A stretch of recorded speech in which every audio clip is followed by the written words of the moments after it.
So what does the story tell you?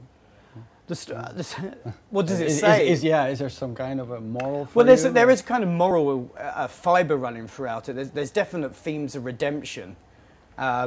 This guy was as close to God as damn it, you know.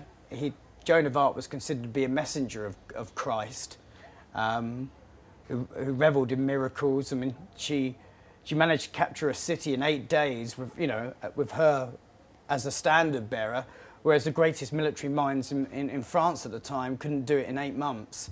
So she was a symbol of salvation, and I believe that he was in love with that symbol, not her physically, but her spirituality and what she stood for. And after the loss of being close to God, being an extreme person, he sought solace in the arms of the devil. Yeah, okay. And why did you choose, why this story for an album? When we were writing it, we'd written sort of the skeleton of about half the record, it kind of dawned on me that I thought, shit, it's about time I've actually got to start thinking about what the record's going to be about. And some of the keyboards, or the initial keyboards ideas, had been sent through, and I was listening to the music, and I was reminded of an earlier one of our albums, which was Cruelty and the Beast, which was undertaken 10 years ago, and I revisited the notes on that, and that album was about the Hungarian blood countess Elizabeth Bathory.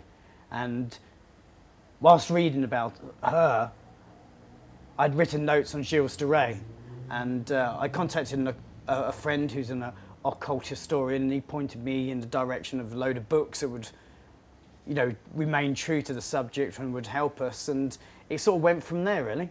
Okay, was it Gavin?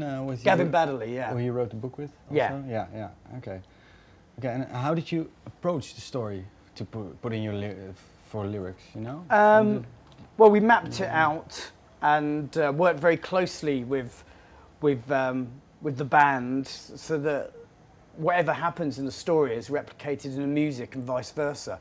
Like I said, we want to make it really cinematic. It's a brutal story, so it demanded brutal music. The production was undertaken by Andy Sneap, who both produced and mixed and mastered the record. So the production, again, is a strong point of the actual album. But it was a lot of working by myself, and then, well, we would all work. We all live in different parts of England and Europe, and we'd work and email each other files, and then when we collated stuff, we would have, like a few weeks where we would come down to, we'd all group in a rehearsal room and tackle everything. But everything was, demoed extensively before we went into the studio. Yeah. The album's also punctuated, like I said, it's chronological, but it's also punctuated by a narrative that's undertaken by our friend Doug Bradley, who played Pinhead in the Hellraiser series, and he's been a long-time collaborator with the band.